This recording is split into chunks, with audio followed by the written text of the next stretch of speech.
మునగాకు తాలింపు అంటే ఎంతమందికి ఇష్టమో కామెంట్ చేసేయండి. చాలా బాగుంటుంది, హెల్త్కి కూడా చాలా మంచిది, స్పెషల్లీ కళ్ళకి కదా. మా చెట్టుకున్న ఆకులను అయితే నేను ముందు రోజుగానే కోసేసి ఒక కవర్లో వేసి పెట్టేశాను. మరుసటి రోజుకైతే ఇలా ఆకులు పుల్లలు సపరేట్ అయిపోయాయి. పుల్లలన్నింటినీ తీసేసి పక్కన పడేసాను. ఆకుని బాగా వాష్ చేసి కొంచెం ఉప్పు వాటర్ వేసి ఉడికించేసుకున్నాను. కొంచెం కందిపప్పుని 70% వరకు ఉడికించి పక్కన పెట్టుకున్నాను.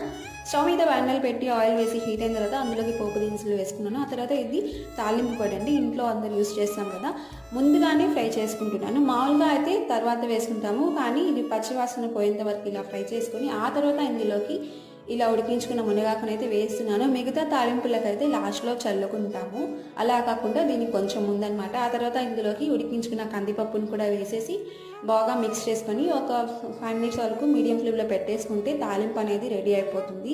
చాలా మంచిది కూడా, హెల్త్కి చాలా బాగుంటుంది కూడా. ఏదైనా రసం చారు కాంబినేషన్లో బాగుంటుంది. నచ్చితే ఒకసారి ట్రై చేయండి.